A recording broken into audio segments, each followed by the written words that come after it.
Ibihe byiza nshuti bakunzi ba Talk Rwanda, nyuma natwe imigano dukora umunsi ku munsi bigaruka ku makuru na documentary mu ngeri ziba zigiye zitandukanye. Hashize iminsi mike umukinnyi wa filime wamamaye nka Tukowote atangaje ko agiye gukora ubukwe nyuma yuko agaragaje amafoto yambika impeta umukunzi we amusaba ko yamubera umugore, undi nawe akabimwemerera. Mu mwaka wa 2020 nibwo Tukowote ari gukora ubukwe n'umukobwa ukomoka mu gihugu cya Seychelles, gusa ubu bukwe bukaba butarabaye. Tukowote yamamaye muri sinema nyarwanda nyuma yo kugaragara mu mafilime agiye atandukanye, gusa yanashyirwaga mu majwi ko ari mu bagabo bakuze bagaragara muri sinema nyarwanda. Gusa mu minsi mike ishize yaciye impaka agaragaza uwo benda kurushinga mu gihe cya vuba. Uyu munsi mu kiganiro cyacu tugiye kurebera hamwe ibikubiye mu gitabo kibitse ubuzima n'amateka y'umukinnyi wa filimi witwa Tukowote. Mu kiganiro cyacu turarebera hamwe amazina ye bwite, igihe yavukiye, ibyo yize, imirimo yakoze cyangwa se akandi kazi akora uretse gukina filime, ndetse n'ibindi bimwerekeyeho. Icyo nagusaba nkaba nagusaba kubana nanjye kuva none kugera ku musozo, kandi nimba ari ubwa mbere ugeze kuri Talk Rwanda ugakunda ibyo dukora, nagusaba ko wakora subscribe ubundi ukajya ubana natwe mu biganiro n'amakuru dukora umunsi ku munsi. Ubundi Tukowote wamamaye muri sinema nyarwanda avuka ababyeyi bamwise Rwandan, akaba yaravutse ku itariki ya 5 Kamena mu mwaka wa 1972. Tukowote akaba yaravukiye mu mujyi wa Lubumbashi mu gihugu cya Repubulika Demokarasi ya Kongo. Kubera amateka mabi yaranze u Rwanda, Tukowote akaba yaravukiye mu mahanga. Tukowote avuka mu muryango w'abana batandatu, akaba ari umwana wa nyuma, gusa mu muryango w'abana batandatu akaba asigaye abana batatu. Tukowote nubwo yavukiye i Lubumbashi muri Repubulika Demokarasi ya Kongo, so yaje gukurira kuko yagiye atura mu mijyi itandukanye muri iki gihugu cya Repubulika Demokarasi ya Kongo, gusa nyuma aza gutaha mu Rwanda ari naho atuye uyu munsi wa none. Tukowote cyangwa se Rwandan we n'umuryango we baje gutura mu Rwanda mu mwaka wa 1948. Batura mu ntara y'Uburengerazuba mu karere ka Rusizi hafi y'umupaka w'u Rwanda n'igihugu cya Repubulika Demokarasi ya Kongo. Urugendo rwa Tukowote mu mashuri yize amashuri abanza n'ayisumbuye.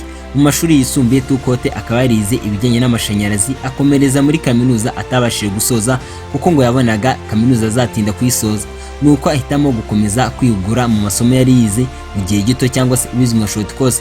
Akaba yaragiye kwihugura mu gihugu cya Cameroon, ari naho yakuye ubumenyi mu bijyanye n'imashini zo mu nganda, ari nabyo akora kugeza uyu munsi wa none. Akabifatanya no gukina filimi, uretse ko avuga ko gukina filimi ari byo bintu yihebeye. Akavuga ko umunsi muri sinema bizaba byanze amashanyarazi azamutabara nk'ibintu yize. Mu gukura kwa Tukowote yakuze akunda kureba filimi aho bari batuye muri Repubulika Demokarasi ya Kongo, cyane cyane mu mujyi wa Bukavu, aho yajyaga kureba filimi yishyuye amafaranga cyangwa bakamukubita inkonji kugira ngo yinjire abashe kureba filimi. Tukowote mwakunze mu mafilimi atandukanye azi Kigali bwa mbere yahageze mu mwaka wa 1989 mu kwezi kwa 11. Icyo gihe Tukowote avuga ko yaraje gusura umuntu wo mu miryango w'iwabo, gusa avuga ko icyo gihe agera i Kigali bwa mbere atahatinze kuko yahise asubira Rusizi aho iwabo bari batuye.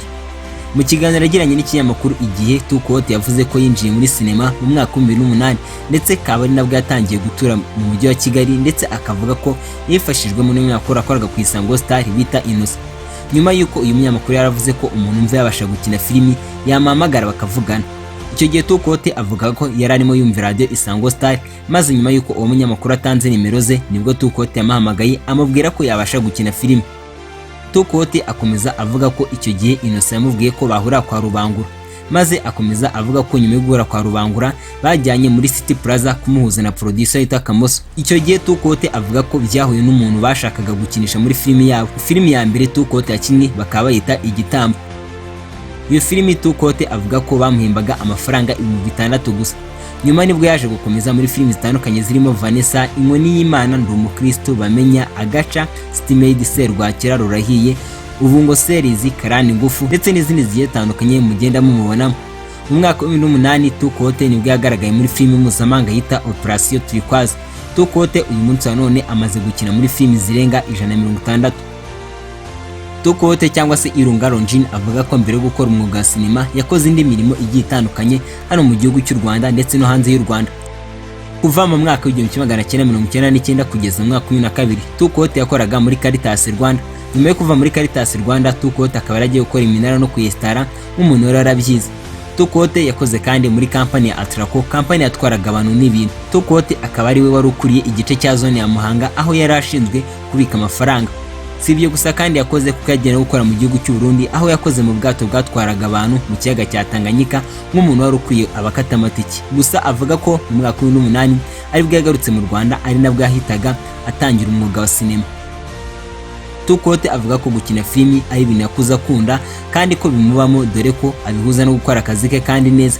Tukowote avuga ko filimi zose akina aba agamije kwigisha, ndetse ibyo akina nyine biba ari ibya filimi naho biba bihuriye n'ubuzima bwe busanzwe. Akavuga ko abantu bamwe bamuzi nk'umuntu mwiza, abandi bakamumenya nk'umuntu mubi bitewe n'amafilimi baba baragiye bamubonamo.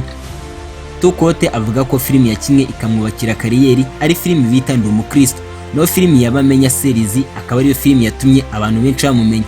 Gusa nk'abandi bose, Tukowote avuga ko hari igihe cyageze akumva yareka gukina filimi bitewe n'uko abakinishaga filimi cyangwa se abaproducer batitaga ku bakinnyi babaga bakinishije, cyangwa se ngo abarebye filimi yakinye ari umuntu mubi bakamufata nk'umuntu mubi kandi atari kameze.